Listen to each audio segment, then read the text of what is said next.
The name of LeBron James podcast with JJ Redick is called Mind the Game Pod, but it's real close to Mind Games. And as Gilbert Arenas and the people on his staff on the show said, these are definitely mind games. There's a reason why he sat front row, of course, not only to say, hey, I can go back to this team, I can go back to this franchise, and it's all love. I can always go home. So what y'all gonna do? So, as you know, state of affairs right now, Los Angeles Lakers do not have a coach. They got the okay from LeBron. They let Darvin Ham go, and now it's open. He has been trying to get JJ Redick the Lakers job from what reports are saying. All right. JJ is there with the podcast, great mind. And a lot of people are saying they did that podcast to show in depth his head coaching ability. So another first-time head coach coming to the Los Angeles Lakers, if that's to be true. There's also a caveat of Bronny James, who is coming out in the NBA draft. They decided to say, oh, well, I'm going to go in the transfer portal and in an NBA draft. And he decided to stick with it. He's opted to the NBA draft. He passed his physicals, and now he's eligible. This man averaged 4-point-something points at USC when he did play. He ends up being shorter than we imagined. Everybody said, oh, I thought Bronny was 6'4". He's actually 6'1". He has football player metrics. And they're super athletic, got a 40-something inch vertical. I mean, if you want a comp, you could think about Marcus Smart, but he has to elevate his defense to a whole nother game. Marcus Smart was about the same comp. He has the same kind of height and weight frame, but he was super explosive coming out of Oklahoma State. And he scored a whole lot more than Bronny did. I'm not saying anybody can't, he's in the scrimmage the other day, he only scored 4 points in 19 minutes. So he's going to have to show that basically he did his average in college when he did play at USC for that one lone season. He has to show that he can actually produce. I don't know if you're drafting a defensive only player in the first round. I mean, I just don't see it. The Lakers have the 17th pick. I see him going into the second round, and there's a lot of bluffing going on. Like I said, Cleveland has the playoff game. LeBron shows up front row, gets a standing ovation. Right next to him is not only Savannah. Right on the other side of him is his agent, Rich Paul, essentially saying, we know what we can do. And they're trying to apply pressure to the Los Angeles Lakers franchise. Now, on the other side, there's Jeanie Buss, who owns the franchise. And I mean, you don't necessarily want your franchise run by superstar players, one of the greatest players of all time in NBA history. I can get that. But it's kind of like the Kobe situation. Kobe wanted 2 more years, and they had to give it to him. It was 2 years, 50-something million. They had to pay him his max on what he was worth. And his output wasn't necessarily that. And the 2 years happened, and much respect to Kobe, because I'm a Kobe fan. But we envisioned it to be injury-filled, but that final season was something special. And that final season made a lot of money. Now, I don't want to get to the business metrics so much, but we all know if LeBron James leaves Los Angeles, the Lakers, you only got AD there, and you need to bring in another superstar. That's another whole convo that Rob Pelinka, former agent to Kobe, would have to figure out. Who's going to come to Los Angeles now? And now you got the Clippers about to open up a brand new effing arena that's going to look fantastic. You got to compete with now the Clipper fans going across town, or people being converted to Clippers fans going across town with right now a better roster. All right. So there's a lot at stake here. It is a big ass poker game. And I think we are underreporting it. This is my first video on it. And I was like, oh shit, I just put all the pieces together. There's a lot at stake. There's a influential coach that LeBron wants in. I don't know if I doubt that podcast continues if JJ Redick gets the job.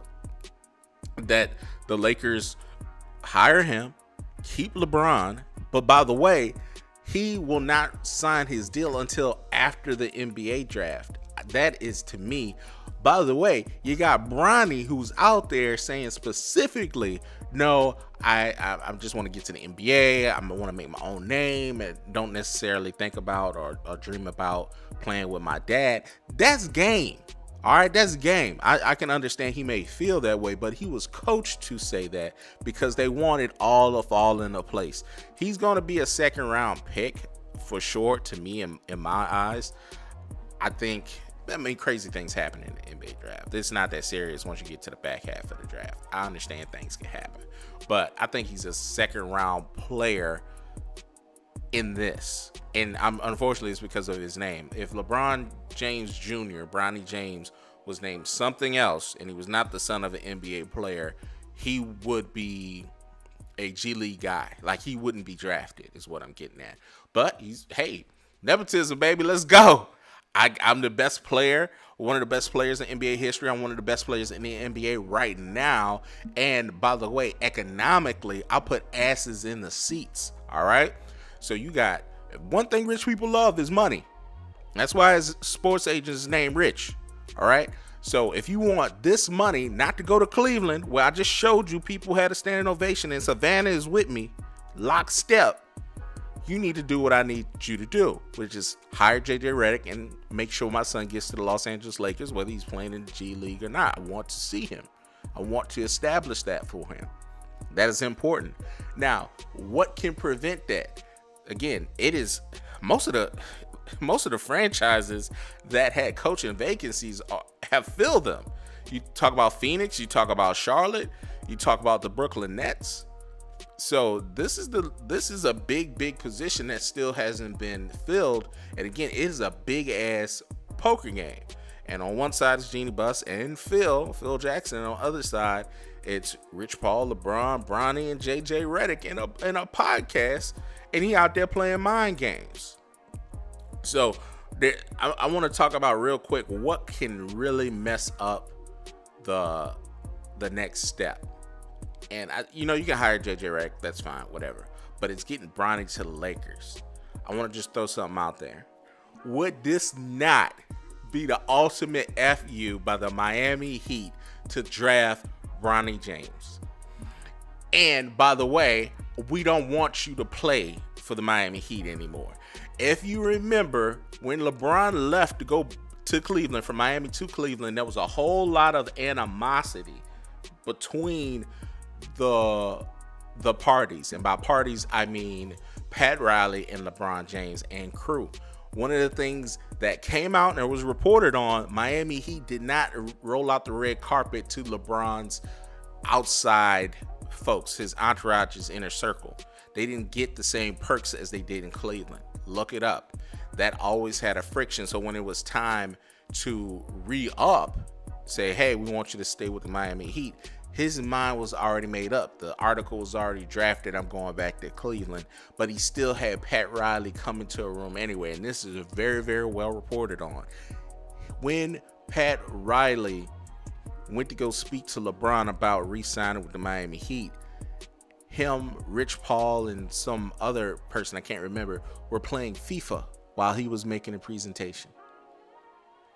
It was the ultimate FU. And I know Pat Riley is not gonna forget that. Never did, and he's still there, and he's still a part of the clique there. So you telling me if it's a second round pick, a throwaway pick, and by the way, we develop undervalued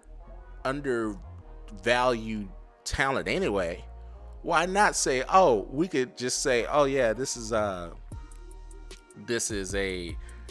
opportunity to develop a young star. I could easily see that. And no, LeBron, we're good. We're going to keep him for 4 or 5 years, develop him, and let him go on free agency or trade him if he becomes a star like Gabe Vincent. Yeah, y'all can go and get Gabe Vincent just like they did in Los Angeles Lakers. I could see it.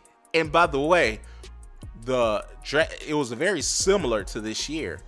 There was a draft, and LeBron was like, y'all need to draft Shabazz Napier.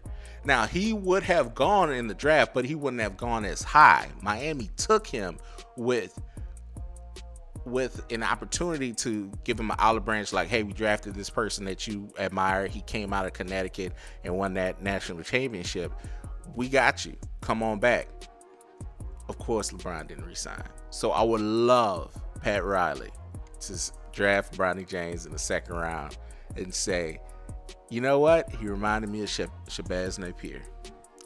Heritage Sports.